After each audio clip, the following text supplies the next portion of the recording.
13 Sentinels, Aegis Rim, and I hope I'm pronouncing that correctly, begins in a classroom. Well, actually it begins before that, but the first time you get proper control of a character outside of a tutorial, well technically it's still inside one, but whatever, is inside a classroom. The classes are over, the sun is going down, and who is, as far as you know, your best friend wants to invite another friend to hang out after classes. During this introduction, two girls are having a conversation. If you stop and stare at them so you can listen in, one of them will question you about your eavesdropping, and even while you talk with another character or while you are deep in thought, their conversation goes on regardless. And finally, when they are done and one of them is leaving the classroom, if you're in the way, she will ask you to move so she can get back her bag before she leaves, and that's it. She ain't coming back if you missed any of her interactions. Those interactions right at the start of the story is what cemented my interest in the rest of the game, and from then onwards I was 100% on board with whatever the game was going to throw my way. Sure, other games have people talking in the background, and other games have characters that ask you to get out of their way, but few of them manage to be this natural about it, weaving one conversation into another. I mean, having your playable character who has a personality of their own answer to their interruptions before coming back to continue along the main pathway, pulling out inventory items and getting other people to react to them, or people waiting for you to gather your thoughts before going and starting a conversation with you by their own initiative. There are times in which poor timing, if you have poor timing in interacting with characters, that will simply block your progress, because they are not just going to stand there all day waiting for you. And the point I'm trying to make is that all of these interactions, all of this happens to you, not because of you. The characters aren't just walking dialogue dispensaries waiting for you to press the button prompt to make them give the next line. They have their own stuff they need to get done just as much as you do, and that goes a long way towards giving 13 Sentinels a different feel as a story-heavy adventure game. Because, like it or not, 1/3 of the game is an adventure game. Of course, you could make an argument that it is a visual novel, but here's a counterpoint. Shut up and pay attention, because there are actual puzzles in the game that you can actually fail to complete. Though usually all that does is send you back into a loop of scenes until you do the thing that makes the plot goes forward, which actually makes it slightly more complex than quite a few puzzle adventure games, which don't even have a fail state and you can just default to trying everything with everything until you progress. But I digress. I think this might be a bit of a confusing intro because I really like 13 Sentinels, and that's what happened when I talk about stuff that I like. I tend to run my mouth incomprehensibly a tad too much about things that don't really matter too much in the grand scheme of things, and I have to admit that for all the great work they put into making the pacing and momentum of the plot feel perfect and natural, it doesn't, the interactions that I talked about are very special, but they don't happen too often, and on a big picture scale, it is but a small detail of the great masterwork, but it is one that showcases just how much thought and heart was put into this game. But regardless, let us back down a few levels all the way to the starting line and try again. Okay, 13 Sentinels Aegis Rim is the latest game from developers Vanillaware, who usually work under Atlus and are known for being the game industry's biggest deliverers of pure eye candy. Everything from the characters to the backgrounds have that classic hand-painted feel that mostly melds very well with their usual choice of setting, which are the Middle Ages, be it like European or very fantastical, very Japanese. But this time, they decided to throw us a curveball and finally deliver a sci-fi game with more modern mechanical designs. It is kind of hard to describe what the gameplay loop of 13 Sentinels looks like, partially because it isn't one game. It's more like 3 games wearing a single coat. While the prologue weaves 2 of the modes together in a single line you must follow, when the game opens up, it's up to you to choose which of the 3 modes to interact with in order to progress. You get Reminisce,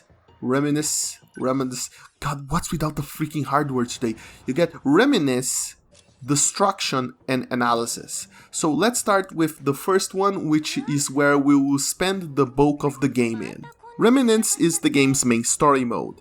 In it, you experience the plot of the game in classic adventure game style while controlling all of the game's 13 protagonists, yes, you actually have to play with 13 different protagonists. And sometimes you just have to follow along the story, but other times you have to solve puzzles by doing things in a particular order, or by finding items and using items that will advance the plot, though sometimes you will have to make choices that can lead you down different paths. This is where it gets sort of interesting, since the game does have a flowchart that you can easily reference, so you know which path you've already taken, but each time you hit a dead end, you don't get to reset to a certain point to make the choice again.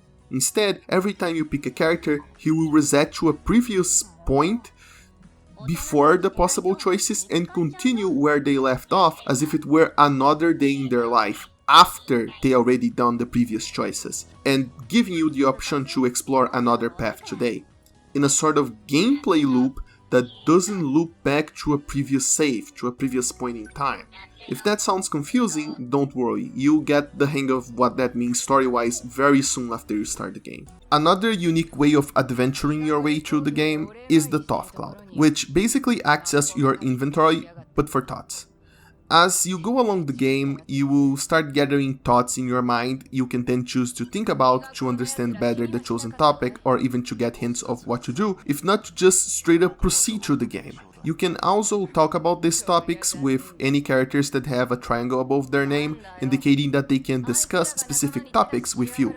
As a bonus, it also acts as your normal inventory, and you can interact with any of the items you're currently carrying through it. And of course, every character has a different sprite while using it that shows them thinking about things even while they're walking. And that's how you know you're playing a Vanillaware seal of quality game. But that's all about how you interact with the plot. What is the plot in the first place? Well, that is a complicated question to ask, but I will try to sum it up as best as I can without spoiling too much for you. 13 Sentinels is a sci-fi, time-traveling, giant robot versus giant monsters kind of drama that takes place in a time span across hundreds of years, starting in 9045 and going all the way to 2180. Though it mainly takes place in Japan in the year 1985, as a group of 13 teenagers must pilot giant robots to save their country from an apocalyptic future. So far that sounds simple enough. Maybe you can even think of something else that's similar, a bit cliché. But the thing is, each character's individual stories are vastly different from the other characters' stories in a variety of ways. They can be different in tone, they can take place across different time periods and have different time spans, and even completely different genres. The most extreme examples being the contrast between a character whose story spans from before the main story of the games begins, before the story of most of the other characters begin, all the way to the very end of the timeline, compared to another character whose entire story takes place in a single night. It's a bit hard though to talk about what really makes each story special without talking about the stories themselves, but there are simply too many stories to go talking about them one by one, and also in the interest of avoiding all possible spoilers while still trying to pique your interest, because this is a game that you want to go in unspoiled, let's just pull some of my favorite stories from inside my head and talk about those. We can start talking about the first character you play as, Juro Kurabe. Yes, I'm not even going to try to pronounce the Japanese version of those names, but he is a young Japanese high schooler who is a kaiju movie aficionado who is just a fountain of references to other sci-fi properties, and is leading a pretty normal life until he suddenly finds himself having these strangely prophetic dreams about a futuristic, post-apocalyptic conspiracy. Yes.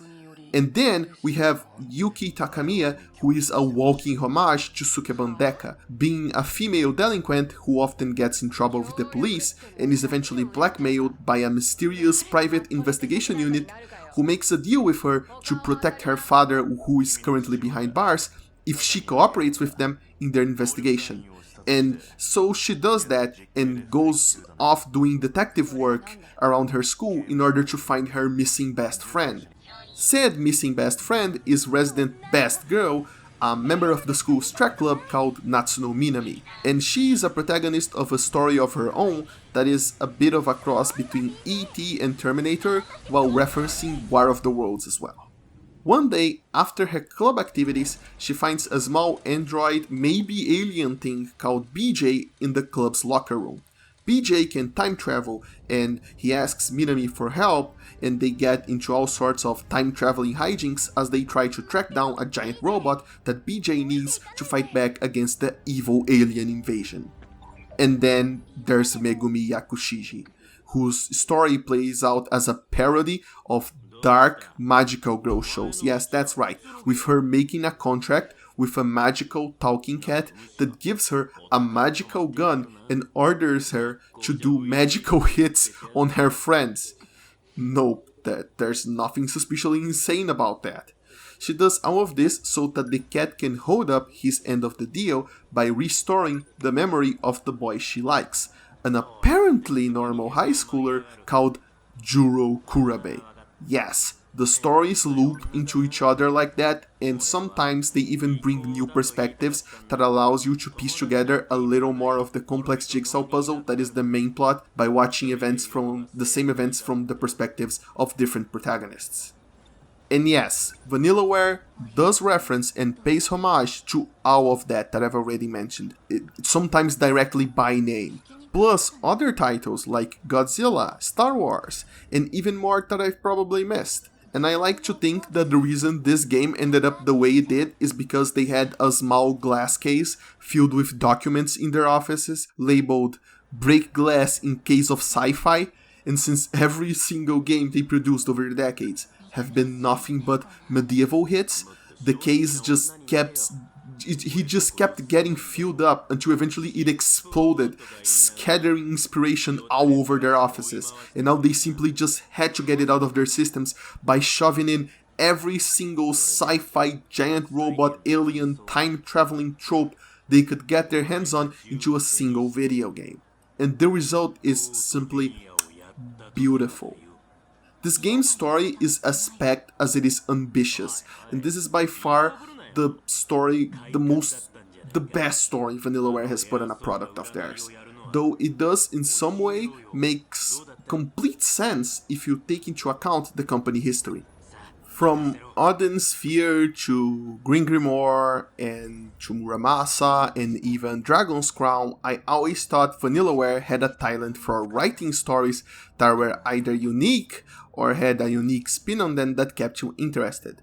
But perhaps more importantly, they were all fractured stories. They could be told linearly, in a linear fashion where you have to play level by level, or they could be spread across multiple playthroughs in which you had to play as multiple protagonists, and they were sometimes straightforward when you put it all together in the end, but they always required some assembly, usually in the form of taking alternative paths, before they started truly making sense. Most of the previous games assembled their pieces on their own though, while 13 Sentinels requires a bit more work on the part of the player. While it is true that at certain points in some of the character stories, some exposition dumps do happen, they usually act as exposition only to the story of the character you are currently playing as, and thus linking the story of different characters into a cohesive whole is mostly left to you, the player.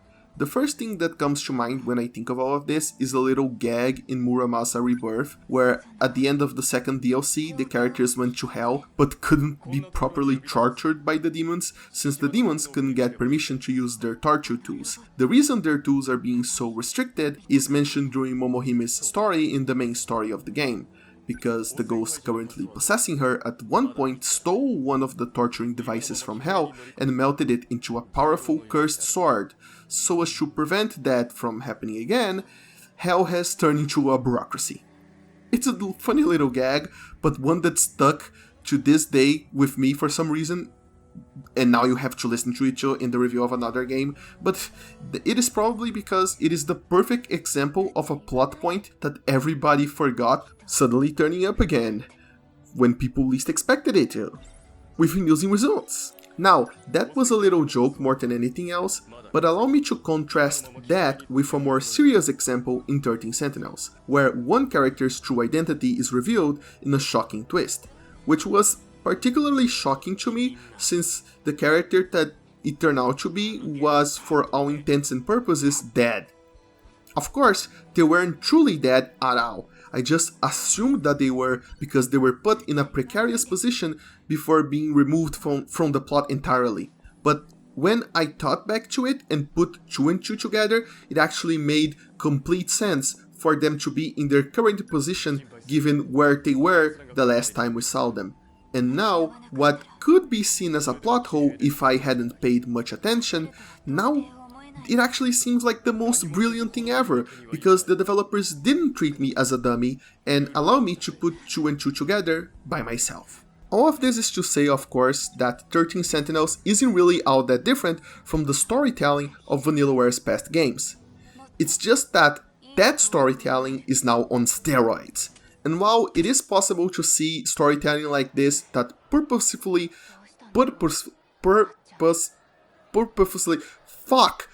that leaves gaps on purpose for you to feel as lazy writing or wonder how much of it is intentional, I do believe everything about this is on purpose, simply because every single pixel in this entire game is on purpose. And I'm not joking when I say that every single artistic decision, from plot points to the soundtrack to the backgrounds and even the details on the character designs, all have a reason to be the way they are, which will be revealed by the end of the game.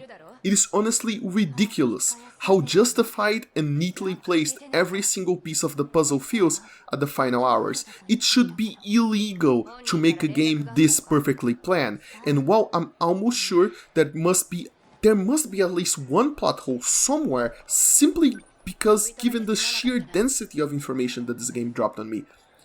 And I'm not going to be the one that's going to spend hundreds of hours searching for the plot hole, okay? Instead, I shall just put 13 Sentinels on a pedestal as one of my favorite game stories ever told, right next to Virtue's Last Reward, Danganronpa 2, and Ace Attorney 3, and Professor Layton 3, and Phoenix Wright vs. Professor Layton. Yes, I know, I have a type. In conclusion, in terms of the story though, if you like the storytelling of Vanillaware's previous games, you're gonna love this one. If you like long plot twisty stories, you're gonna love this one. And if you like giant robots, you actually might not love this one, maybe because they don't show up all that often in the hand-painted style, but we'll get to that in a moment. My point is, the story is great, the characters are great, the twists are great, and you are going to want to get into this one blind. Look, I know someone is going to pop up in the comments. I already know that someone someday, maybe not right now, maybe if this video blows up, someone is going to pop up in the comments with a scientific research that showcases that you appreciate stories more if you're spoiled on them. But you can take that and you can shove it where the sun doesn't shine, alright? Because 13 Sentinels is best experienced blind, and I'm going to die on this hill. Okay? Okay. Alright. Let's talk about analysis next. Analysis is the game mode that's most unlike a game in the entire game because it's less of a game mode and more of a codex. It is a codex. It is a Wikipedia containing plot events on one side, and on the other side it contains summaries of characters, locations, items, and role terminology. In some games you can safely ignore this if you don't want to get into the lore, but since every single bit of backstory comes up at some point, and depending on the order you chose to do the character stories, you can end up playing through 10 plot twists back to back, things can get a little confusing, so I ended up referencing it way more than I did in previous games. Also, I totally forgot to mention that sometimes character stories get locked and you can't progress until you progress on other character stories or until you unlock a certain amount of entries in analysis, or until you beat a certain wave in destruction, which is the perfect smooth segue into talking about Destruction! Yes! That name is metal as hell. Which is very fitting, since crashing metal against metal until you win is the goal of this game mode. In it, you get access to all of the titular 13 Sentinels, but you can only take 6 of them at a time into each battle. The objective of every battle is to protect a terminal somewhere in the city from being invaded by giant mechanical creepy crawlies called the Daimos. At the beginning of each battle, your chosen Sentinels will spawn around the terminal and a clock will begin ticking down. If you can protect the terminal until the clock runs out, or if you destroy all of the Daimos, which will keep spawning in waves by being dropped like meteors into the battlefield, you win. It's a simple setup that brings to mind tower defense games, but in reality it plays more like an RTS made for consoles. The Sentinels, for one, don't act like tower defense towers. They instead can move and use different abilities in order to attack the Daimos. Of course, a second generation Sentinel can place sentry guns, but don't expect to beat an entire level just using them, unless you're super skilled at placement, and I bet that just because I said that, someone is going to try it out and prove me wrong. Okay, internet, thank you, but the intended experience is not to rely on static maneuvering. Instead, you must select a Sentinel, at which point time stops, allowing you to order it around. You can then tell the Sentinel to change position, you can use an active move, you can get it into a defensive position so it can recharge energy, and you can also get the pilot to exit the Sentinel so it can be repaired, with the caveat that should the Daimos kill a pilot while he or she is outside the Sentinel, you'll get an instant game over regardless of how many pilots are left. Sentinels are divided by generations. The first generation are heavy-hitting, close-up melee fighters. The second generation are all-rounders, who can fight close or at a distance while dropping sentry guns if necessary. The third generation are long-range Sentinels who can fire a wide variety of different shots from a distance, including, yes, a big-ass railgun. And the fourth generation Sentinels can fly around providing support if you wish for, though I mostly just rushed them into weaker enemy groups and spammed multi-missiles, which fire heat-seeking missiles all around them and look really cool.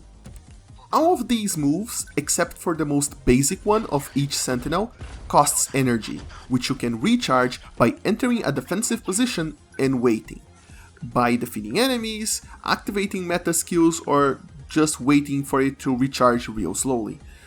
Meta skills being skills that you can use to affect anywhere on the battlefield once you charge your Meta Gouge, which you do by defeating enemies.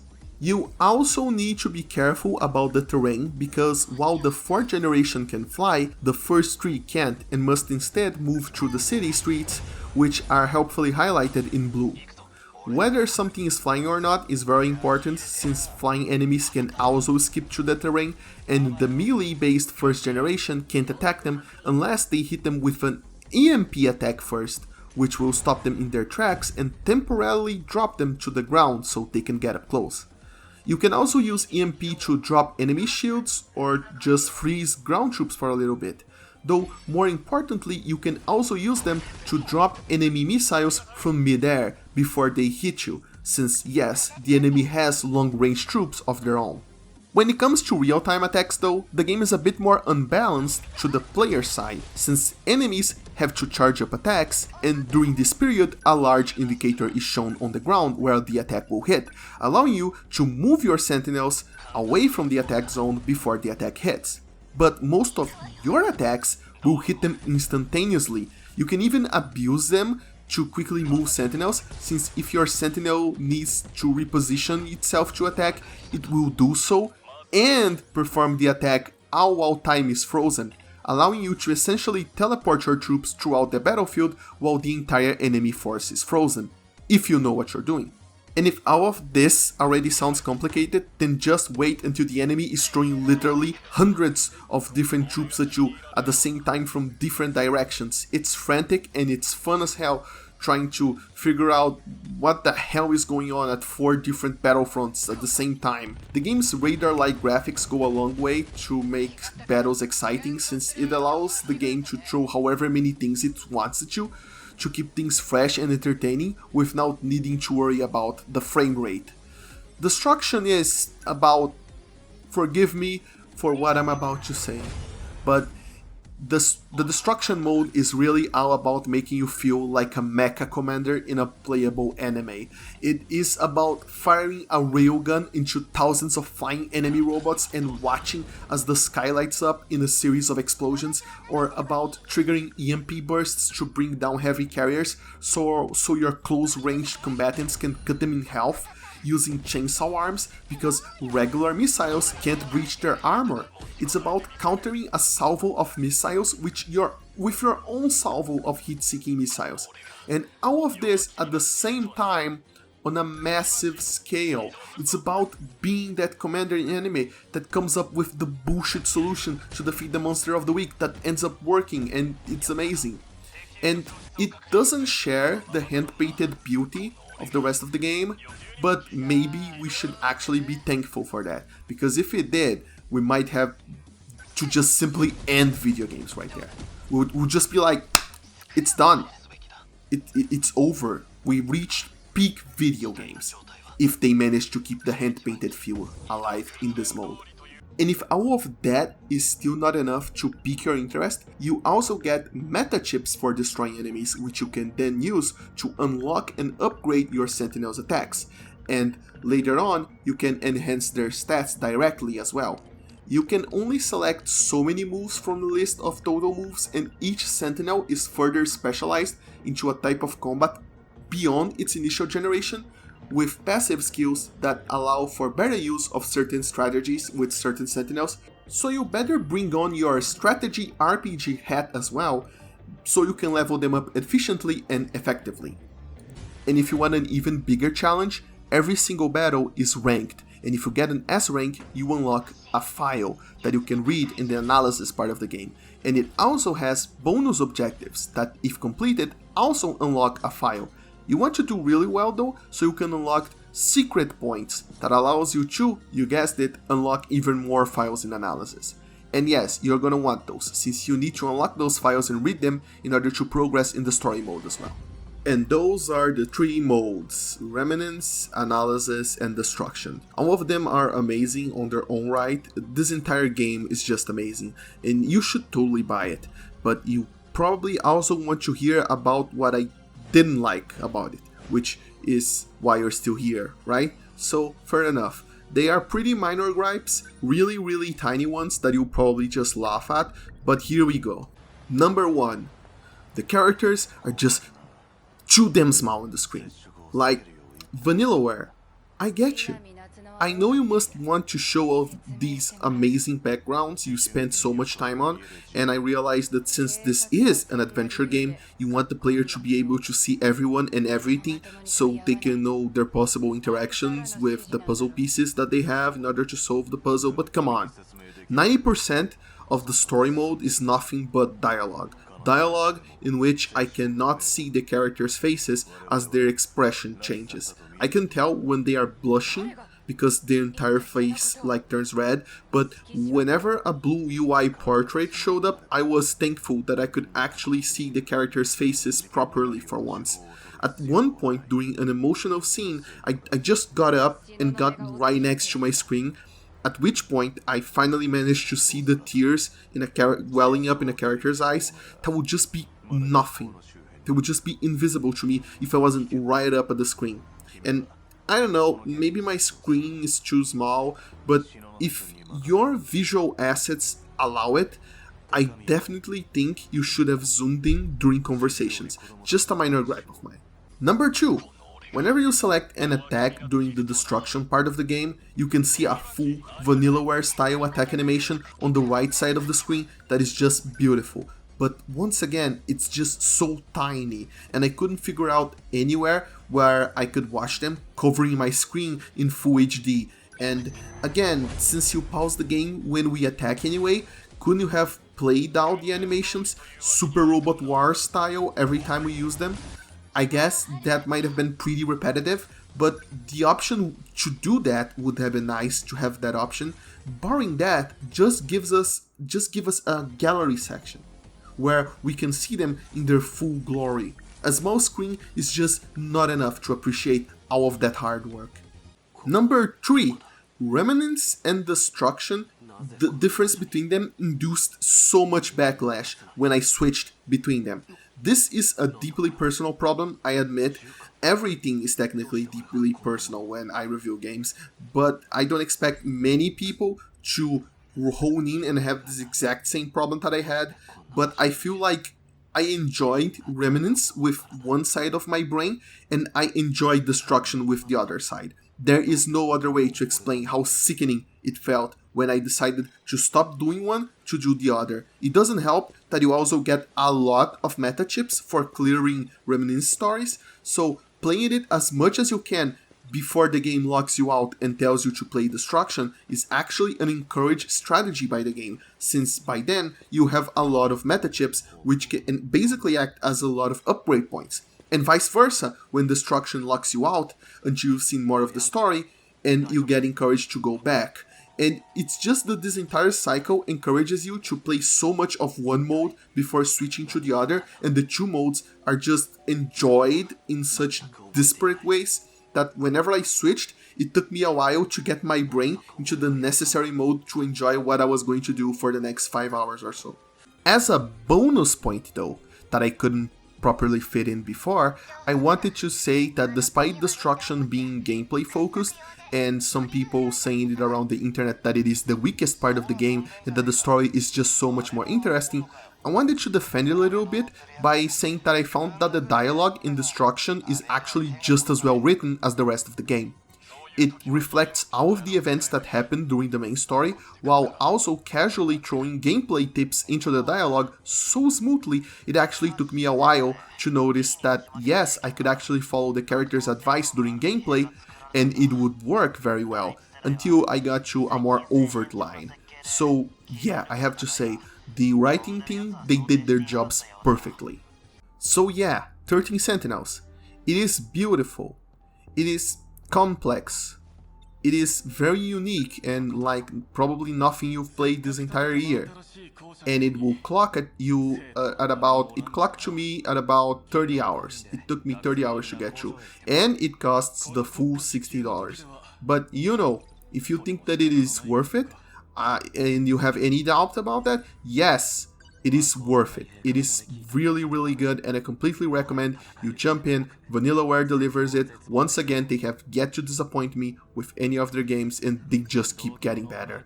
And in case you're wondering, in case you're like worried that this game might be too anime, or that might ruin the story, I have to say, they really kept the fan service to a minimum. There's only one character that I could say has a fan servicey design, and it's not that bad, and honestly, I don't care. I honestly don't care. If they wanted to have all of the fan service they wanted, they could totally do, but I understand that some people don't vibe with that very well, and this story is very grounded, the character designs are very grounded, and by grounded I mean without the usual stuff that, you know, comes attached with what people think of anime. I don't mean very grounded in terms of how realistic it is very crazy, it is nuts, it goes places. And yes, everyone, if you like anime, buy it. If you don't, buy it. If you like story, buy it. If you don't, well, do you like RTS as well? Buy it. Don't? Well, congratulations. This is simple enough to get you into RTS. I don't know how to explain how much I love this game and how much I'm going to show this game into the stars. So yeah, this one is definitely a recommended for me. And that's it for today, people. Remember to like and comment and subscribe and do all of the things that the YouTube algorithm needs to see so you can recommend my video for more people if you enjoyed it. If not, you can dislike it as well, you know? That is an option that you have available to you. Dislike it and comment about what you didn't like about it so I can improve. Feedback is always appreciated. And you, of course, can also comment about other games that you think I need to check out, or what you thought about this game in particular, or Vanillaware, or whatever. I still don't know how to do a proper outro, so sorry, I'm checking out. Bye.